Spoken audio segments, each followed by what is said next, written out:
Noticias de Lázaro, los niños y los ángeles.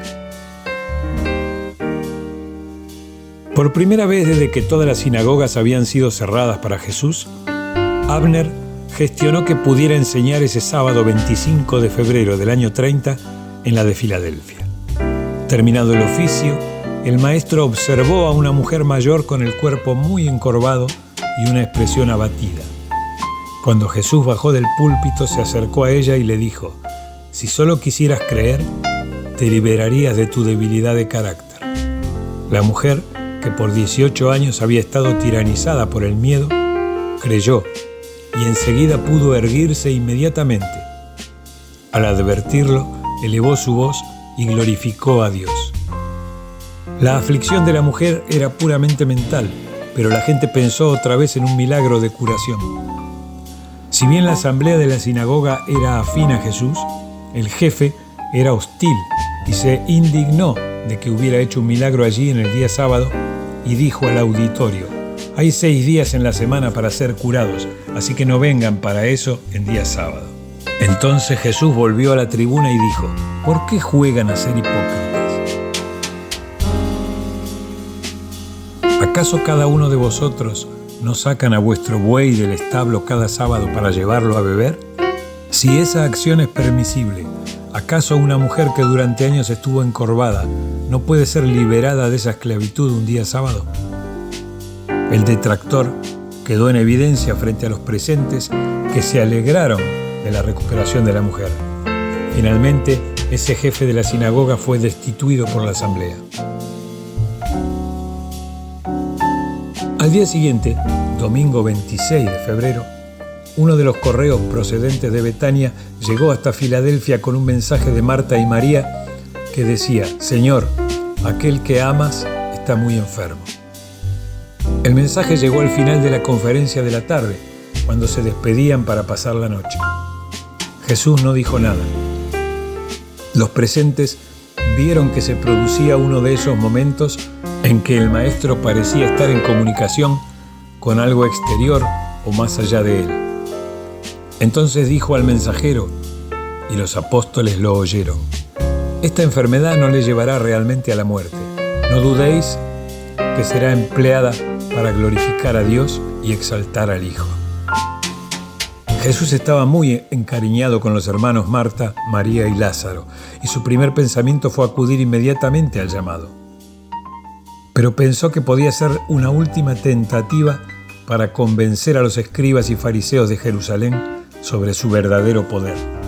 Sabemos que se rehusaba a rebajarse a hacer prodigios materiales, pero eso era lo que esperaban sus enemigos en Jerusalén, por lo que, en acuerdo con el Padre, pensó en mostrar su verdadero poder por sobre la vida y la muerte. A causa del calor, los judíos solían enterrar a sus muertos el mismo día del fallecimiento, razón por la cual muchos que solo estaban en coma salían a la vida al día siguiente e incluso a los 2 o 3 días. Tenían la creencia de que el alma o el espíritu quedaba cerca del cuerpo hasta 3 días, pero ya no en el cuarto, cuando empezaba la putrefacción. Por esa razón fue que Jesús decidió permanecer 2 días más en Filadelfia antes de partir para Betania. Fue así que el miércoles dijo a sus apóstoles que se prepararan para salir inmediatamente de regreso a Judea.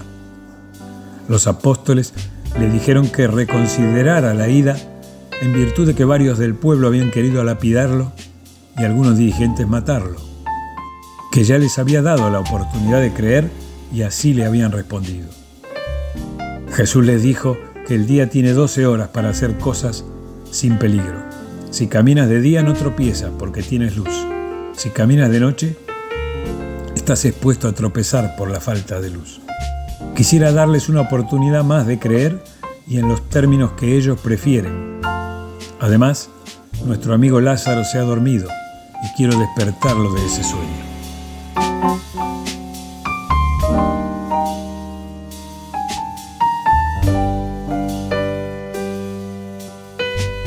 Uno le dijo que si estaba dormido, despertaría por sí solo, porque no entendió la comparación, por lo que Jesús debió decir: «Lázaro está muerto, pero por vuestro bien y aunque esto no salve a los demás, me alegro de no haber estado allí, a fin de que ahora puedan tener una nueva razón para creer en mí.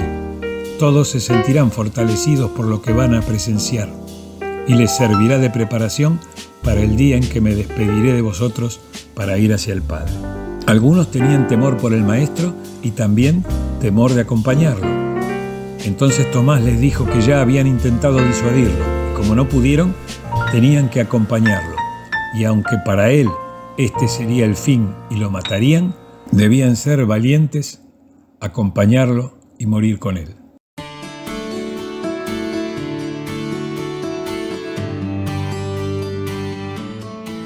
Nos cuentan que siempre fue así Tomás para el grupo, en los momentos en que hacía falta un coraje deliberado y sostenido. Un grupo de unas 50 personas, entre amigos y enemigos, siguió a Jesús hasta Betania. Ese día, a la hora del almuerzo, les habló sobre las condiciones de la salvación y contó la parábola del fariseo y el publicano. Ya sabéis que el Padre concede la salvación a los hijos de los hombres y es un don gratuito para aquellos que tienen la fe de incorporarse a la familia divina. El hombre nada puede hacer para ganar esta salvación.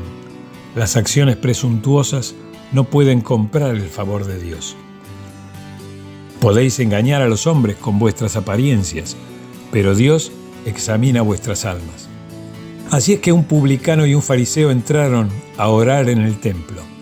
El fariseo permanecía de pie y oraba para sus adentros. Oh Dios, te doy las gracias por no ser como los demás hombres, que son opresores, ignorantes, injustos, adúlteros o incluso como ese publicano. Yo ayuno 2 veces por semana y doy el 10% de todo lo que gano. En cambio, el publicano permanecía a lo lejos, sin atreverse siquiera a levantar los ojos al cielo y se golpeaba el pecho diciendo: Dios, sé misericordioso con un pecador como yo. Os digo que el publicano regresó a su casa con la aprobación de Dios en vez del fariseo, pues el que se ensalza a sí mismo será humillado, pero el que se humilla será ensalzado. Para los fariseos, la devoción era una forma de permanecer en una inactividad presuntuosa, y era la certeza de una falsa seguridad espiritual. Para los publicanos, la devoción era un medio de despertar su alma, para comprender la necesidad de arrepentirse, de confesar y aceptar por la fe un perdón misericordioso. El fariseo buscaba la justicia y el publicano la misericordia. La ley del universo es: pedid y recibiréis, buscad y encontraréis. Algunos enemigos quisieron arrastrarlo a una trampa haciéndole hablar sobre el matrimonio y el divorcio. Si bien Jesús se abstuvo de emitir una opinión al respecto, sí condenó la práctica relajada de los judíos de pedir el divorcio por cuestiones nimias, como que su mujer cocinaba mal, o era una mala ama de casa, o incluso porque el marido se había enamorado de otra mujer. Incluso enseñaban los fariseos que esa facilidad para el divorcio era una dispensa especial dada a los judíos y a los fariseos en particular. Jesús las definió como burlas vergonzosas contra el matrimonio, resaltando la injusticia para con las mujeres y los niños. El maestro solo apoyaba aquellas prácticas que garantizaran la igualdad entre los hombres y las mujeres.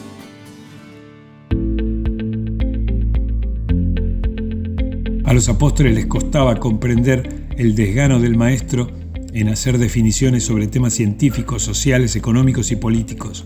No entendían que Jesús solo vino interesado en las revelaciones espirituales y religiosas. Al final de la conferencia, aclaró Jesús que el matrimonio era un acto honorable y que todos los hombres deberían desearlo, pero que el Hijo del Hombre continúe solo su acción en la tierra no significaba estar en contra de la deseabilidad del matrimonio, sino la voluntad del Padre.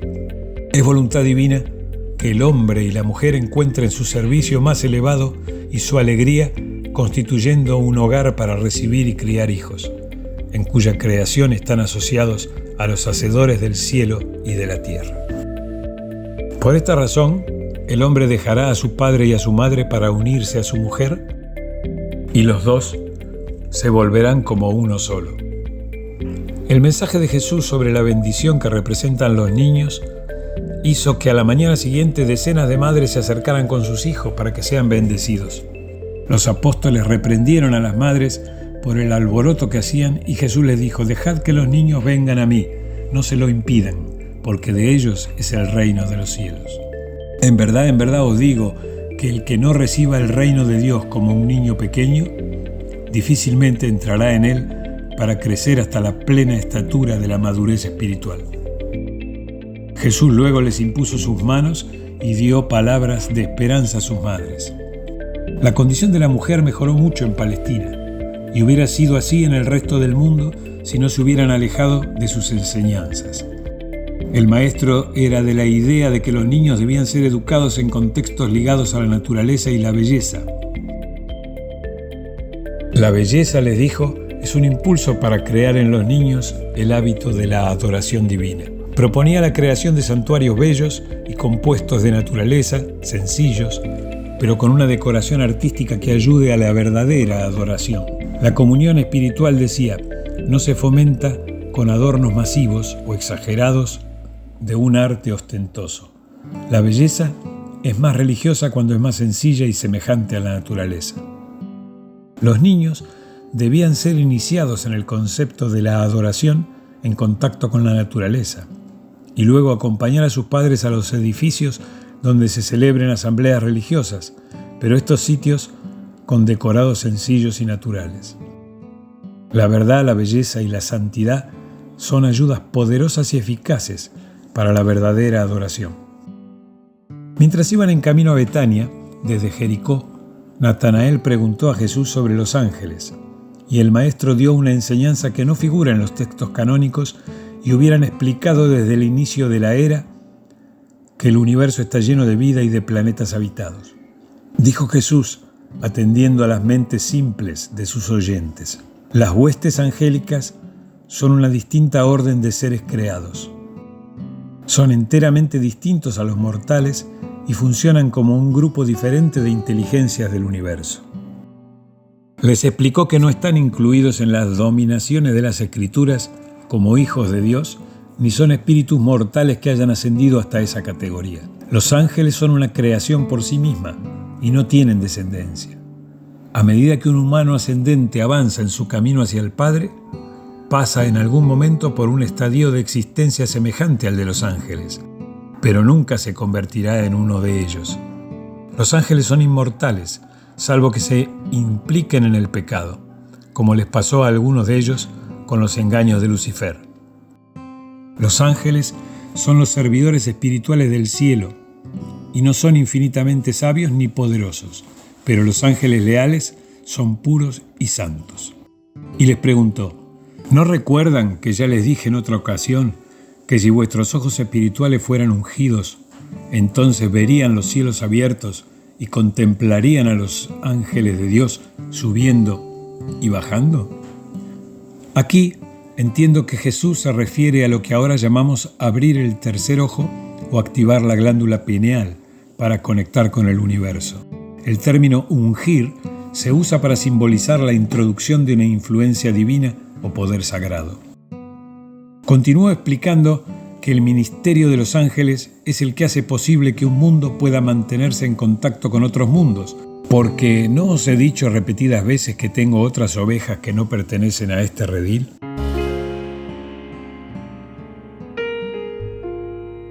Estos ángeles no son los espías del mundo espiritual que os vigilan y luego van a contarle al Padre los pensamientos de vuestro corazón o a informarle de las acciones de la carne.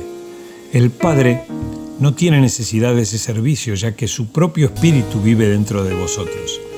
Pero estos espíritus angélicos se ocupan de mantener informada a una parte de la creación celestial acerca de los acontecimientos que se producen en otras partes lejanas del universo.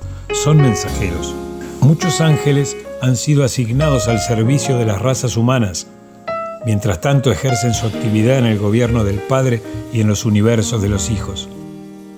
Cuando les enseñé que muchos de ellos, serafines, eran espíritus tutelares, no se los decía en un lenguaje figurado ni en términos poéticos.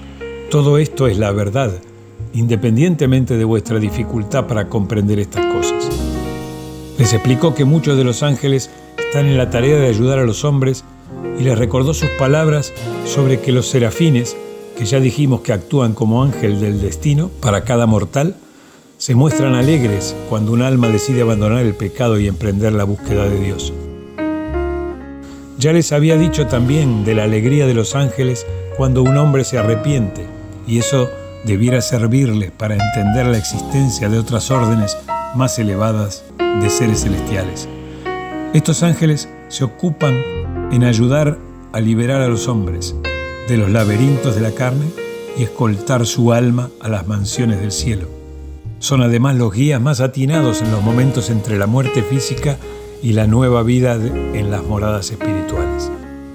No pudieron seguir hablando porque en ese momento llegó Marta, la hermana de Lázaro, hasta ellos, ya que ella había sido informada de que Jesús venía y salió a recibirlo en las colinas del este.